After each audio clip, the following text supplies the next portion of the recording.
Terima kasih Anda masih bersama kami di One on One. Tamu kita malam ini, Bapak Arif Yahya, Menteri Pariwisata. Arif, tadi Bapak sebutkan Singapura itu jauh lebih di atas kita. 16 juta, kita 9 juta. 9. Saya pernah ke sana, menurut saya nggak ada yang bisa dijual di sana itu. Kenapa orang lebih suka ke sana daripada ke Indonesia? Mereka lebih pandai menjual. Jadi kalau di marketing itu persepsi itu lebih hebat daripada realitas. Kita itu bisa cakep kata orang lain cakep, bukan karena kita cakep. Itulah hebatnya persepsi. Dan itu terbentuk dan terjadi, terrealisasikan. Itu urusan PR dan marketing. Kebetulan saya tahu ilmu itu sedikit, jadi saya akan menggunakan hal yang sama. Kita potensinya luar biasa besar. Sebenarnya pemahaman Bapak marketing bukan sedikit. Kan Bapak punya buku Paradox Marketing, The Unusual Way to Win. Cara-cara unusual macam apa nanti yang Bapak terapkan untuk memajukan pariwisata Indonesia? Rahasia, nanti kan dicontek kemudian. Baca buku saya. Tetapi poinnya itu, caranya pasti tidak biasa. Jadi cara-cara yang tidak biasa itu bisa dibaca di buku saya. 4P-nya dibolak-balik gitu aja. Produk, price, place, promotion. Dan digabungkan ke empat-empatnya itu otomatis bisa memajukan pariwisata Indonesia. Lebih banyak P yang digabungkan, lebih sempurna paradoks marketing. Oke. Apakah budaya korporasi yang Bapak emban selama ini ketika bekerja sebagai Direktur Telkom akan Bapak bawa ke kementerian ini? Harus begitu. Saya bilang ke teman-teman di Kemenpar, ini kementerian yang pegang portofolio bisnis. Pariwisata itu industri. Jadi kalau yang terkecil unit bisnis. Unit bisnis dikumpulin jadi industri. Industri dikumpulin jadi ekonomi. Nah, ketika dia unit bisnis atau industri harus tunduk pada hukum-hukum bisnis. Nah, di bisnis itu ada manajemen marketing, ada manajemen finance, ada operation, ada HR. Semuanya kita harus menggunakan itu dan menggunakan cara-cara berbisnis dan standar orang berbisnis. Di perusahaan ada budaya korporasi, apakah budaya korporasi macam itu di dunia kementerian yang katakanlah banyak pegawai negeri sipil itu memang bisa diterapkan? Harusnya begitu. Jadi kita tidak mungkin melakukan satu bisnis kalau budayanya tidak kita sesuaikan dengan bisnis itu. Jadi di budaya sendiri ada dua. Jadi budaya inti itu memang itu harus kita preserve. Jadi kita abadikan. Tetapi ada budaya yang kedua yaitu budaya bisnis. Harus kita sesuaikan dengan nature bisnis kita. Jadi saya berikan contoh. Kalau orang kreatif maka dia harus berbudaya seperti apa. Oke. Gitu. Program apa Pak nanti yang akan digunakan oleh Bapak untuk meningkatkan kesadaran orang Indonesia sebagai pelaku maupun sebagai orang yang mau berwisata di dalam negeri sendiri? Cara paling mudah meyakinkan orang itu adalah dengan hasil. Karena umumnya manusia itu adalah seeing is believing. Kalau hasilnya nyata, saya lihat, saya percaya. Exactly. Pemimpin itu believing is seeing. Dia percaya dulu meskipun. Nah, saya bilang ke teman, kalau kita berhasil, orang akan langsung percaya. Maka kita harus berhasil. Nah, untuk cara yang paling mudah meyakinkan orang melihat hasil dan dirasakan oleh dia sendiri. Saya menggunakan bahasa yang lebih jelas, ada impact ekonomi untuk dia.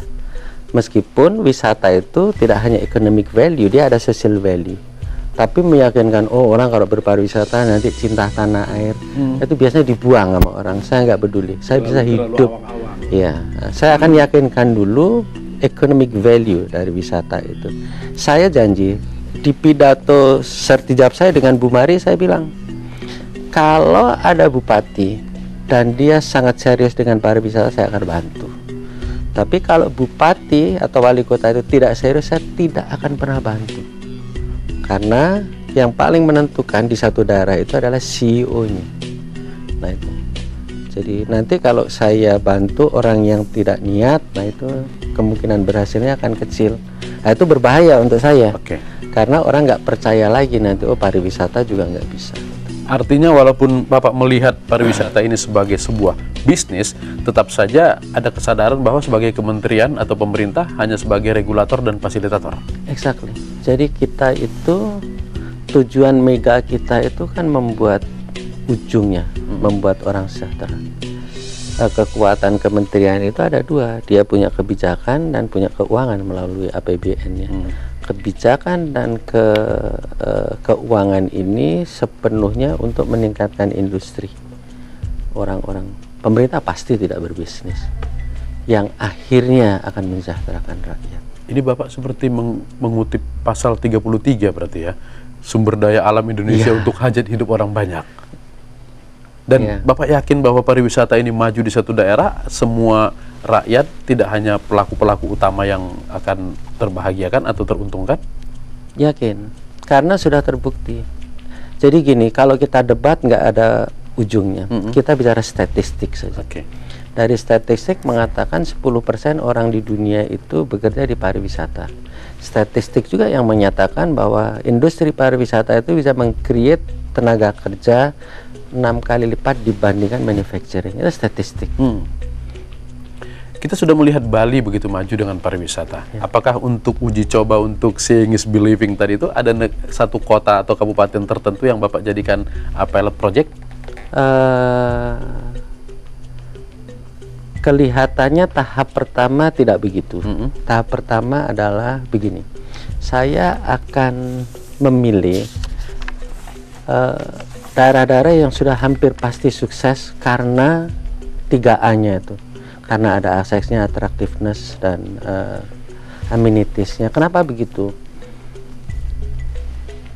Ada trik yang bagus, mungkin juga menginspirasi orang. Ada bimbingan tes, Pak, di satu kota. Dia hanya menerima dari SMA-SMA terkenal, dan dia jamin, saya sebut aja, kalau masuk ITB, maka tidak bayar.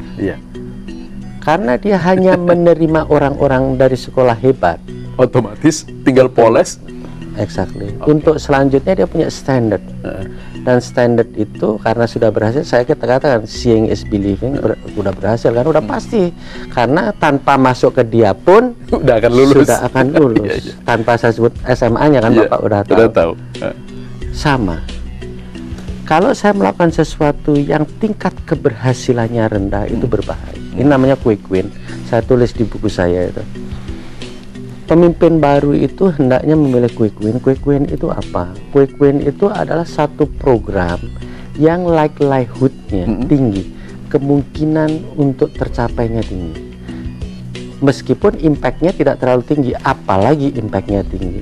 Seorang pemimpin baru salah kalau dia memilih program yang likelihood-nya rendah. Sehingga tingkat keberhasilannya pasti juga rendah. Kemungkinannya rendah. Dan itu keburu tidak dipercaya.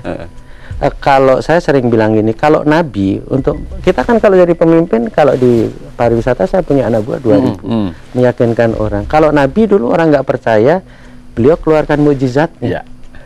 Nah, mukjizat sebagai seorang CEO itu adalah hasil karya nyata. Kita nggak punya mukjizat.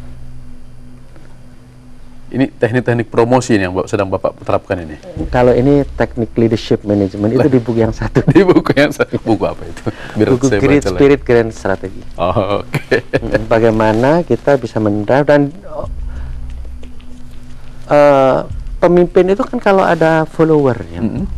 Kalau enggak, Bapak bukan pemimpin, kita bukan pemimpin. Pemimpin untuk diri sendiri. Dan dia hanya, nggak usah dikatakan, hanya akan diikuti kalau pengikutnya percaya. Pengikut itu hanya percaya kalau dia melihat buktinya. Maka kembali lagi, pilihlah quick win itu yang likelihood-nya tinggi. Bapak tadi kan tanya destinasi mana? Destinasi yang kemungkinan besar akan berhasil, itu yang saya pilih. Mana itu? By statistik udah saya bilang tadi, di 3 kota itu. Bali, Batam, Jakarta. Karena saya udah menteri sekarang, saya harus sebut dan lain-lain. Tadi Bapak sering menyebut Belitung, apakah juga termasuk kawasan wisata yang layak jual juga? Potensinya sangat tinggi. Tapi for sure, jadi mohon maaf ini untuk teman-teman di Bilitung, sebelum itu dibuat aksesnya disetujui oleh Menhub, akan sangat lama. Kalau mau terus terang, Batam, Pak. Batam sekarang 25%, which is itu 2/4 juta. Bapak untuk menaikkan Batam 1 juta itu sangat relatif mudah. Ini saya ngomong Wisman. Wisman itu $1.000. Kalau kita, saya sebut aja lah, biar satu kota atau satu provinsi yang sekarang baru ada satu kota dekat Jakarta lah, baru 20.000. Kalau saya datang terus ke kota itu, lalu saya naikkan dua kali lipat, itu hanya 40.000. Waktu sama, impactnya berbeda. Apa yang dijual di Batam, Pak ya? 3A. Udah lengkap 3A-nya. Atraktifness dapat, lapangan golfnya banyak, atraksi besar, amenities hotel dan lain sebagainya siap, aksesnya paling mudah dari negara tetangga. Setelah kita berhasil di 3 titik itu, maka orang lihat kalau udah berhasil, Bapak mau ngomong apa saja, orang sudah percaya. Orang sudah percaya. Karena udah dilihat ada hasilnya. Baik, ya pemirsa, kita istirahat lagi. Nanti akan kita lanjutkan perbincangan bersama Bapak Arif Yahya usai yang satu ini.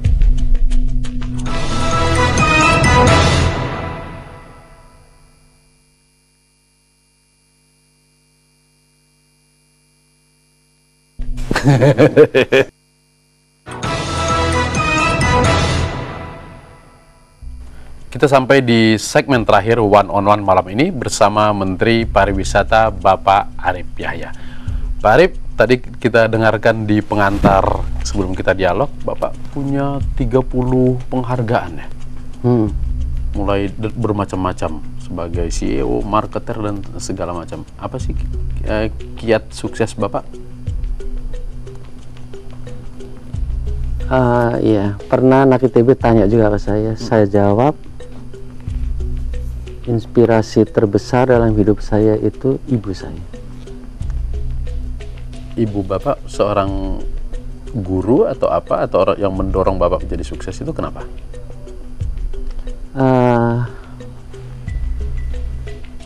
Karena apa ya? Karena hebat menurut saya, menginspirasi saya. Nggak ada dalam hidup saya itu waktu ibu masih hidup tentunya yang tanpa doa ibu saya. Dan ketika ibu nggak ada, saya itu disorientasi sebenarnya. Dia sangat mencintai ibu. Mungkin itu ya. Gara-gara apa Pak begitu cintanya? Apakah dorongan yang tiap hari? Kalau doa kan pasti tidak ditunjukkan sebetulnya kan? Ya, ibu, bapak, orang tua itu selalu tahajud, sholat, itu selalu mendoakan saya. Dan saya tahu, beliau selalu membanggakan saya kemana saja, namanya seorang ibu, mencintai anak-anaknya. Mungkin orang hebat itu orang yang tidak mengharapkan apa-apa, ibu saya. Sekarang saya lebih menyadari bahwa yang tidak mengharapkan apa-apa di dunia itu ibu kita. Artinya kalaupun ibu masih hidup sekarang, Bapak sudah jadi menteri, bagaimana kira-kira sikapnya? Nggak jadi menteri aja dibanggakan kemana-mana. Itulah ibu. Jadi kalau saya sholat, seandainya waktu saya terbatas, saya itu hanya mendoakan ibu. Rabbi firli wali walidayya. Seandainya hanya satu, lebih baik untuk ibu. Kalau saya pulang ke kampung halaman, berapa hari pun saya di kampung halaman itu 3 kali juga saya ke kuburan ibu. Mau seminggu juga tidak pernah tidak ziarah. Dan di situ saya juga membayangkan waktu di pusaranya ibu, bisa ngukur sih betapa bahagianya ibu. Ke Bapak tidak seperti itu? Enggak. Bapak saya semoga enggak dengar. Bahkan kalau dikubur aneh juga saya nih, karena biasa dekat ke ibu, kuburan bapak di sini, kuburan ibu di sini. Saya tuh duduknya di kuburan ibu. Tidak satu-satu, tidak ke ibu dulu ke bapak, tidak seperti ke itu. ibu ke bapak, tapi kan duduk lama di tempatnya ibu. Karena waktu hidup juga begitu, kan kita ingin dipeluk ibu, masa dipeluk bapak. Iya. Oke. Sampai sekarang masih gitu, udah tua ini gitu. Tapi kalau udah ketemu ibu, saya kayak anak kecil lagi kan pasti. Kembali menjadi bayi besar. Kalau kita sakit yang disebut siapa? Iya, ibu. Ibu. Yang mendorong bapak masuk ITB juga dulu ibu? Ibu. Ibu itu orang desa tapi suka membaca koran, suka membuat clipping beliau. Suka menulis harapan ibu 9 sama dengan 1, anaknya 9. Tapi disama dengan 1 agar rukun. Suka clipping. Oke. Orang-orang besar itu di clipping itu salah satu yang menginspirasi saya. Ketika ibu meninggal, ketika ibu meninggal, bapak sedang jauh di Inggris. Artinya waktu itu tidak pulang melihat. Nggak pulang. Tidak pulang. Disorientasi macam apa waktu itu bapak? Dulu kalau saya ditanya mau pensiun di mana, tegas jawab di Banyuwangi. Saya tidak sadar kenapa jawabannya Banyuwangi. Saya baru menyadari ketika ibu meninggal. Ketika saya ditanya mau pensiun di mana, nggak punya jawaban. Artinya sebenarnya bukan Banyuwanginya, karena di situ keberadaan orang tua itu tadi. Akhirnya nggak pernah terjawab saya itu kalau pensiun di mana, sampai dengan saya membaca Tempo waktu itu koran. Oh ya, kalau pensiun itu seharusnya di tempat anak-anak berada.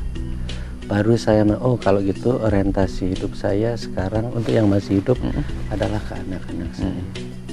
Tidak pengen pulang ke Banyuwangi lagi? Saya tidak pernah tidak pulang seumur hidup saya. Selalu pulang dimanapun saya berada. Setiap tahun untuk ziarah ke makamnya ibu. Dan bapak. Nanti bapak marah. Jadi ibu, bapak gitu ya. Oke. Pak, saya pernah baca katanya waktu SMA atau waktu kapan ya, bapak pernah ikut kuis apa itu di TVRI dulu? Oh iya, paling terkenal tuh. Pesona 13 dan Ragam Pesona.